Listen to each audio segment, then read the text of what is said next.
அற்புத சபதனில் அத்தனை கூட பெண்பாவை யாரென்று விளக்கம் தெரிகிறதா? விளக்கமாக சொன்னால் விளக்கமாக சொன்னால் சொல்கிறேனப்பா.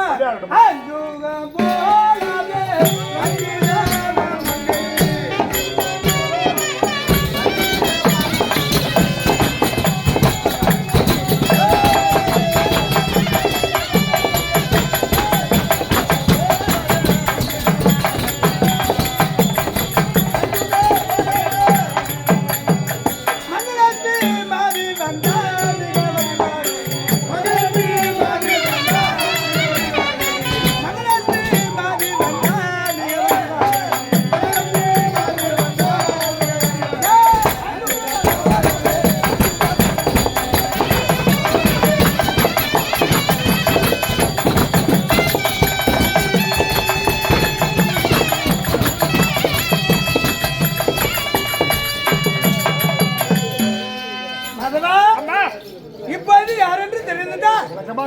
இது என்ன நாடு? ஆளக்கூடியவர் யார்? பகவான் எம்பெருமான். பகவான் அவருடைய மனைவிதான் என்னுடைய அபிதானம். மங்க மங்கன்னு சொல்வார்கள். மங்கலட்சுமி. ஆமாப்பா. சபையில வேற என்ன எப்படி வருகிறார்? பச்சை மயிலாமாரி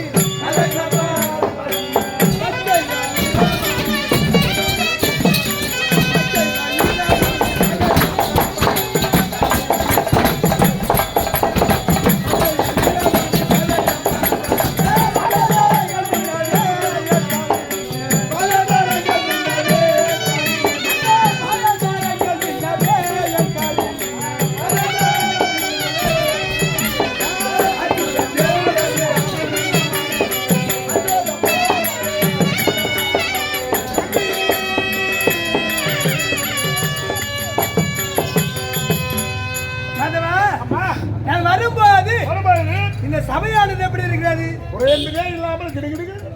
பகவானை மாலையிட்டு குறையில்லாமல் வாழ்ந்து வருகிறோம். ஆமாப்பா. ஒவ்வொரு வீட்டுக்கும் நான் இல்லை என்றால் அந்த வீடே கலகாலத்து போயிடும்பா. நேத்துக்குப்பா எதுக்கு பார்த்தா என் வீட்டுக்கு வாயான்னு கேக்குறியா? இல்லாதுக்கு இல்லாதுக்கு ஏண்டா வீட்டு வாசிப்பு வாங்கும் போது நட்டு குழம்பு வாசனை வரும். வீடுங்க போய் பாருங்க. ஏண்டா நாங்களும் அசைவம் என்பதே கிடையாது. ஆமாண்டா சைவம் தான்டா. அது நம்மளுக்கு வாட்டப்படாது. பார்ப்போம். ஏண்டா அந்த வாசனையே முடியாது. அவன் விரும்பி நண்டு குழம்பு சாப்பிடுறது இல்லம்மா. அவர் தினமும் சாப்பிடுறது 2 கிலோ பண்ணி கறிதாம்மா.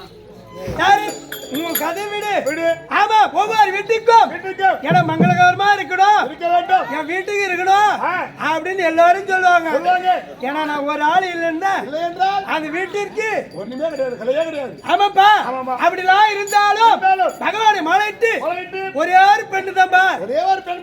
ஆமா இருவரு சுகபாத்தில பிறந்த சுந்தரி. ஆமாப்பா குழந்தை பெற்றெடுத்து 4 வாரி மேடு பொய்தாரு ஒண்ணுமாக குழந்தை வளர்த்து வருகிறோம். இப்பொழுது கன்னியாகுமரத்தில் இருக்கிறார். தக்க மரத்தில் இருக்கிறார். மூதாவி மாடத்திலேயே தூக்கி உட்கார வச்சிருக்கா. கன்னிகாமடம் என்பது ஒரு தனிய வீடுன்னு சொல்லலாம். குழந்தைங்கெல்லாம் தக்க பருவம் இருந்தா அது ஒரு விடுதி இருக்கும். அதே போல தக்க மரத்தில் இருக்கிறார். ஆமாப்பா நல்லவ பொண்ணு வயசு வந்தா என்ன பண்ற? ஏமா எங்க பொண்ணு வயசு வந்தா நான் இந்த குச்சிலாம் கட்டுவேன். அதேதான்பா அது மாதிரி தான் பாத்து. ஏமா இது சொல்றத முதல்ல இல்லையா? அட போமா மாடங்கன்னு சொல்ல எனக்கு ஒரு ஆளும் புரியல. ஏண்டா பேரு பேத்தி உனக்கு தெரியாதா? மாடங்க தெரியுங்க. ஏய் என்ன குச்சி கட்டற?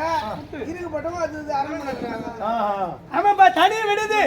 ஆமா கோயில் தக்க பரத்துல இருக்குது. அவன் நல்லா வரணும் வருவானா? நல்ல இடமா கொடுக்கணும் அப்படின்னு எண்ணம்தான்.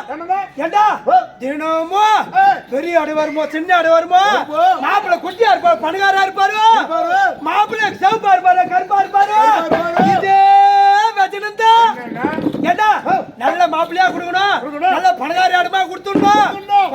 நாங்க தான் 4 ஆடு குட்டி வச்சு பேசிக்கிறோம் அதேதான். ஏன்னா நம்ம குழந்தைகளுக்கு போறது நல்ல போராட்டு நல்லா இருக்குமா நல்லா நல்லா இருக்குமா ஒவ்வொரு தாயும் ஆசைப்படுற மாதிரி தான் நீ ஆசைப்படுற. ஏண்டா அப்படியாது. இல்ல அந்த பாயா போன மாதிரி 4 ஆடு குட்டி ஓட்டிக்கிட்டு போயிருந்து இல்ல எதுனா வச்சுனுக்குதா ஒண்ணி வந்து இல்ல, அது நல்ல இடமா பார்த்து கோயிந்து கொடுக்கணும் கொடுக்கணும். அப்படின்னு இந்த எண்ணம் கிடையாது என்ன கிடையாது அவருக்கு. ஏன்னா நல்ல இடமா வருமானு அண்ணா, யா, மடியில நெருப்பு வாரி கட்டிக்கிற அவளுக்கு இப்போ நெருப்பு காட்டுறியா, மடி எரி. ஒரு பெண்ணை பார்த்துட்டு நான் படுற பேஜாரு நீ யாருக்கும் தெரியுமா இருமா. என்ன நெருப்பு காட்டிக்கிற சொன்னியா?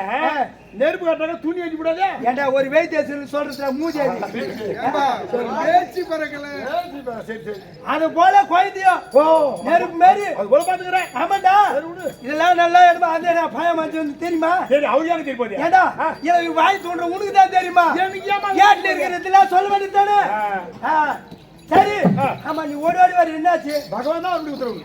என்னது பகவான் அவரு வேற சொல்லிக்கிறாரு ஏன்னா தினமும் நான் தான் போய் பாப்பேன் பாப்பேன். ஏங்க என்னங்க அப்படின்னு கேட்பேன் கேட்பேன். ஏண்டா தினமும் ஆடு ஓட்டி முடித்து சாப்பாடு எடுத்துக்கிட்டு போய் தேடி கிடக்கிறது நான் கைக்கு போய் தேடி கிடக்குற மேற்கு ஓட்டி விட்டுருப்பாரு ஏன்னா மேற்கு ஓட்டி போய் சொன்னாதானே சொன்னானே.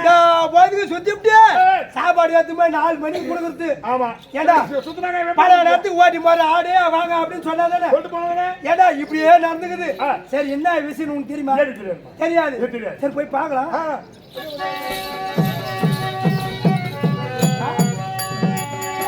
சாமியார் இந்த சன்னியாசமா இருக்கிறாரு என்ன தெரியல. கலை ஓடுது. சரி கேட்டு பாப்பா கேளு, கேளு. நாதா முந்தன் பாதமே